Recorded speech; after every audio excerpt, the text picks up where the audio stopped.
Dear Father in heaven, please help me as I share a thought this morning. I ask it in Jesus' name. Amen. You know, a few days ago in my car, I had a light come on the dashboard, a check engine light. And of course, to find out what the problem is, you can take your car to like AutoZone, O'Reilly's, any of these auto parts place, and they'll connect a scanner tool to your car, and they'll tell you what that code means. So I went down to O'Reilly's. They connected to the car. They printed out a report on what the problem was, and it says the problem is most likely the canister purge valve. Now, they would sell me one for $56. The Cadillac place would replace it for about $750. Went to Amazon, bought this little part here. This is a canister purge valve, and this is what it looks like. It was $29 on Amazon. Then I went to YouTube, watched a video, how to replace a canister purge valve on the make and model car that I had. And so I watched it, went out to the car, prayed, went out to the car, replaced the valve. This is the old one, replaced the valve. Took me about 30 minutes, and that fixed the problem. I saved about $700 or $800. Now this is what you call do it yourself, D.I.Y. I am a firm believer in doing it yourself. Now, several years ago, more than several, 4 decades ago, I had a problem trying to install a pump. Darlene and I were just kids. We were living in Mentone, Alabama. I'd gotten a book, How to Build a House. Darlene was out trying to grow food in the garden. She had a few books on how to grow food. You know, back in those days, there was no internet. So most of what we did, we learned from books and trial and error, the school of experience, which is a good school. And so I didn't know how to connect the pump. I called a man who I was told could do wiring work. He came over, and what he did, he took a couple of wires. This is a wire nut. This is what connects the wires. He took a wire nut and he put 2 wires together, screwed the wire nut on, and then he said, "You owe me $70. And I thought, $70 for that? And there's what I did. I went and got books like this. Now, of course, this is a modern book. This was 40 years ago that this happened. But his name was Joe Hudgens. Charged me $70, and I thought, I'll never do that again. So I started getting books on wiring, and I started reading them. How to wire a house, single-phase wiring, how-tos for wiring and plumbing. Started reading those books. And I guess in those days, we didn't know the word do it yourself, but that's what I was finding the concept, do it yourself. And then later I'd realize, that housing cost. Do you realize that a lot of the cost, and when you buy a house, is labor cost? And if you can do it yourself, you can knock almost half off the price. Now, I realize it takes some effort, it takes some experience, it takes some willingness. But my dear friends, the blessing that is involved in doing it yourself, you can't put a price tag on that. There's a sense of satisfaction. I remember when Darla and I were just kids again, we put a wood-burning stove in our cabin. We were going to heat with wood. And you had, of course, cut firewood. We had 20 acres of land. Her father had died, left us 20 acres of land. So I'd find a dead tree. Never did cut a living tree down. Find dead trees and cut them down and use that for our firewood. The first time I did it, the first time I cut the wood and I put it in a stack and lined it up and I stood back, the feeling I had, I can't describe it. But God built into us this desire to bring order, out of chaos. That's a Bible verse, a Bible principle. 1 Corinthians 14:40. Let all things be done decently and in order. The human mind is built to work in an orderly fashion. And so firewood, I had it stacked up there, and it had been just a tree on the ground before. Now it was in order, and this is my fuel for the winter. And I had this good feeling. Now, when I was building that cabin, Darlene and I were working on the cabin. It was terrible. It was atrocious. First time it went up, the walls, everything was so crooked. I didn't know what I was doing. I had a book, House Building Illustrated. It was really, I guess, a pretty good book. But the problem is the lingo, the language of the book. 16 inches on center, corner studs, rafters, words I didn't know what the words meant. And it was, I guess I wasn't educated on building, and the book wasn't the simplest thing to read. So the result was, and I had no experience, the result was the cabin was crooked. But in spite of the crookedness of the cabin and the crookedness of the builder, me, when that wall, that first wall, we stood it up, and I stood back and looked at that wall, I thought, wow, the fruits of my labor, the work of my own hands, and I had that good feeling again, the one I had when I was at the firewood pile. But that wall, and then the second wall went up, and the third, and pretty soon we started working on the roof.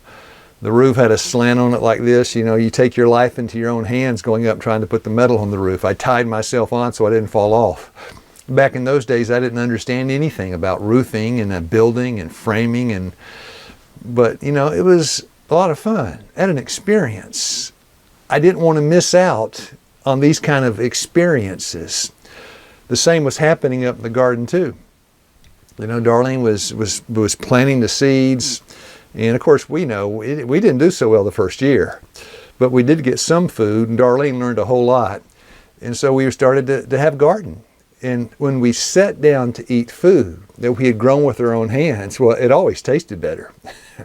You know, and and the satisfaction of knowing I grew it myself. Now today, in the day and age we live in, with hyperinflation and high prices, the food's free if you grow it. If you save your seed and you grow your food, the food is free. We fertilize with leaves, those are free. A friend down the street gives us horse manure, that's free. The food is free. And as we sit down and we realize our grocery bill is minuscule because we grow a lot of what we eat, but it's not just trying to save money. It's not just even trying to have food that's very healthy. It's just the idea, the sense that we grew it. The food on the plate this morning is the labor, the fruit of our own hands. And it's just a great blessing, and it's hard to put into words the satisfaction. There's 2 rows of potatoes. Darlene's planting some cucumbers in between the potatoes. If we're get some rain and everything goes as planned, we'll be eating those potatoes for my birthday lunch in July. Finished. Good. Think I'll have some potatoes for my birthday? I sure hope so. I'd like some too. So today, that big phrase, D.I.Y, do it yourself, it friends, it's a lot deeper than just doing it yourself. There is a peace that passes understanding, and that's a Bible verse, Philippians 4:7. There's a peace that passes understanding.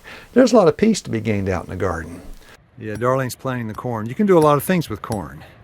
Corn dodgers, corn mush, corn grits, corn cakes, tortillas. There are a whole lot of things you can do with corn.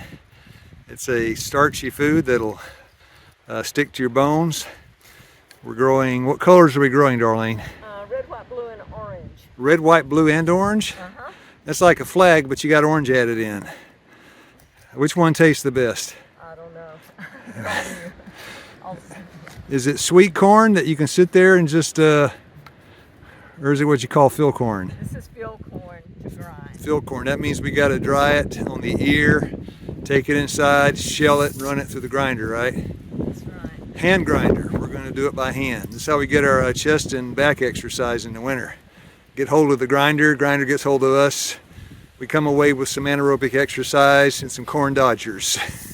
This is how you do it. It's the old-fashioned way.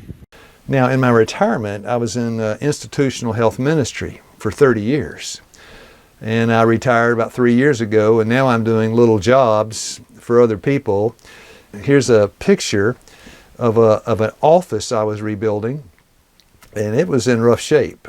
So I got my tools. I redid the closet, the inside, the outside, reframed it around the opening and the shelves next to it.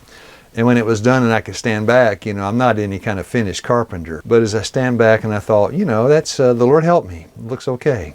But the challenge of trying to go in and take something that is crooked and to make it straight. I guess God faces the same thing with me. I was born crooked and He wants to make me straight.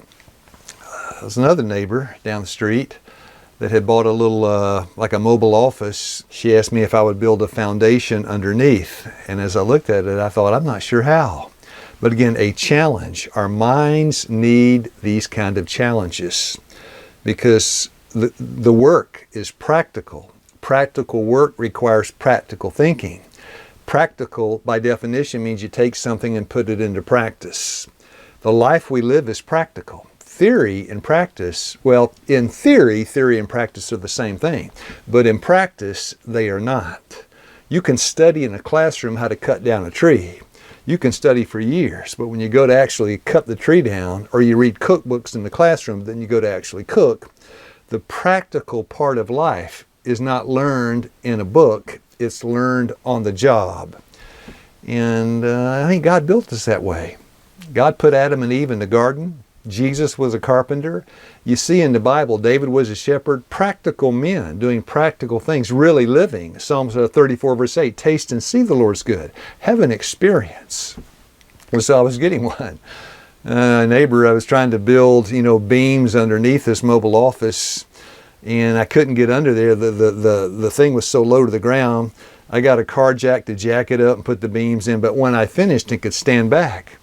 You see order instead of chaos. You see order instead of confusion. You stand back, and dear friends, it's a blessing. It is a great blessing. It does something to the mind. I had a friend, we were talking about installing metal roofs. And I said, shingles are a little easier than metal, in my opinion. And he said he wanted metal. We talked about the cost of installation. The price is just through the roof. Wiring, plumbing, building, it's just through the roof. And often people aren't pleased with the work that's done. They pay a lot of money and the work is not satisfactory. And so this man told me, I'm going to put metal for my roof, but I'm going to do it myself. So if there's a mess made, I'll be the one that made it, not pay somebody else to make a mess. And the good news on that is too, if you make the mess, and I've made plenty, well, if you made the mess, then you can fix it yourself. You made the mess, you can go back and fix it. The house I'm living in right now, my wife and I built it. And if there's a problem, if there's a problem with a shingle on top, there's a problem with a window that leaks, problem somewhere, well, we built it. We know how to go and make the repair, and we don't have to pay anything. So the plumbing, the wiring, the basic skills of construction, you can learn them. You really can. Just get a book. You need some determination. You need to have a willingness to make a few mistakes and learn from those. But you can do it. D.I.Y, do it yourself, but you can do it. And all these things that seem so complicated in theory, replacing a toilet, replacing a light switch, trying to put a ceiling fan in. In theory, it may look kind of complicated, but you get a YouTube video, you get a book, you pray, and then the Lord will help you become a do-it-yourselfer. Then on top of all the other benefits, all the money you save, all the good healthy benefits out in the garden. You're out there growing your own food, you get your exercise, take your water bottle, you get your water for the day, you get your sunshine. It's just, you sleep better at night because you're tired. On top of all the other benefits, today, cutting edge mental health, we know that when you put the hands to work, it does something for the mind. So this morning, Darlene is doing some surgery. The peppers are healthy, but they're down in the mud. It's rained a lot. Darlene, why do those peppers fall over like that?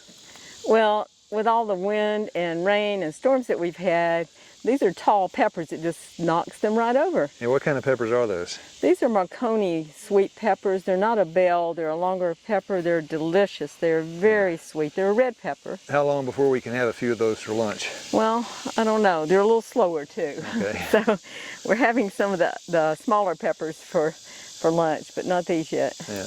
Can I give you this thing? It's in my way. What thing? This, you're not listening to me now, are you? What, you mean is the mic working? Yes. I don't know. I don't think it is. Good. I'm going to give it back to you because I'm getting tangled up in it. Okay. Here you go. Okay, no more microphone this morning. Take that. When you put the hands to work, it does something for the mind because the motor skills, the movement of the hands and feet, anytime you move your hands and feet, anytime you engage the physical part of your life, it changes circulation. And anything that changes circulation changes the firing patterns in your mind, in your brain. So it's a great aid to mental stability to get out, work in the garden, or get out, and stack firewood, go and wash dishes in the kitchen, cook. These practical things, it's a real great benefit. And often, we're shaped by what we see, what we hear, taste, touch, and smell, the inputs to the mind. So if you're having like a down day or a depressing day, the thing to do is change your environment. I had a friend once was staying in a casino hotel in Las Vegas, and he called me up. And he said, I'm kind of desperate, thinking about killing myself even. I said, where are you at? He told me, he said, in a casino in Las Vegas. First thing I said, get out. Change the input. Change what you hear, see, taste, touch, and smell. Because when you see and you hear, taste, touch, and smell real things, it generates real thoughts.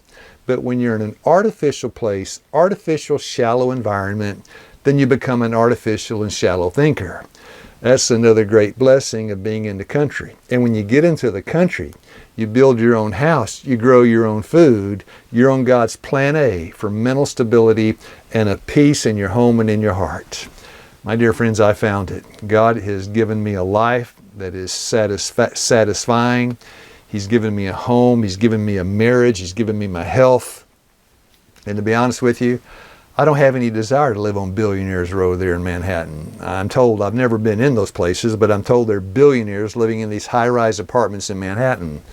Dear friends, the true riches, being able to sit at the kitchen table, have a salad from the food that you grew, looking across at a wife that you love, the trust relationship in the home, because there's a trust relationship with God. These are the true riches. And dear friends, you can have them because these spiritual riches, they are free for the asking to the person that sends down the gifts, the God in heaven. And by the way, as you seek to be a do-it-yourselfer, you got to remember that the Lord is just a phone call, a prayer away, right? You call Him up and say, Lord, I need some help.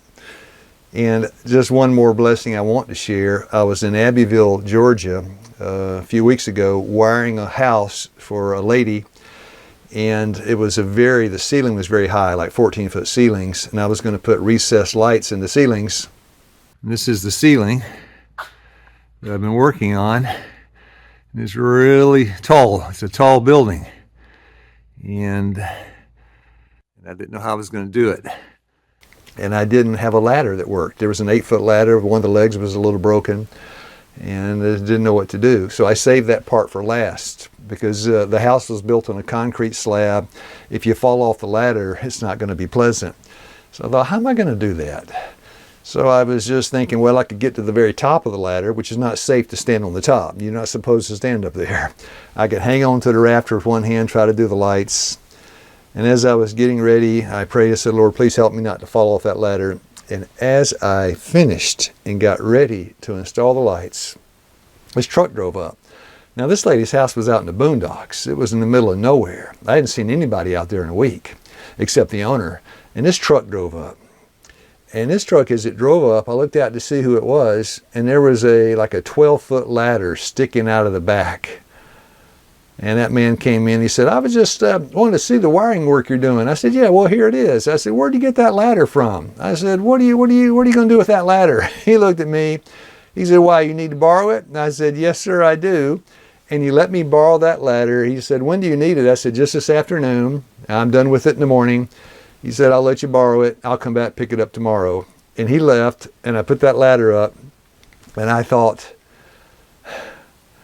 I can't believe it. That was my thought. I can't believe this. God sent me a ladder. Matthew 10:30, even the hairs on your head are numbered. He sent me a ladder. Couldn't believe it. So I got up on that ladder, did the wiring, got down, put the ladder, wrote a thank you note, stuck it on top of the ladder, told him it was just what I needed when I needed it. So dear friends, when you're working to bring order, out of confusion, you got a co-worker, the Lord in heaven. And as you work on your character to bring order out of confusion, my dear friends, you got a friend that sticketh closer than a brother. God bless you. You have a nice day.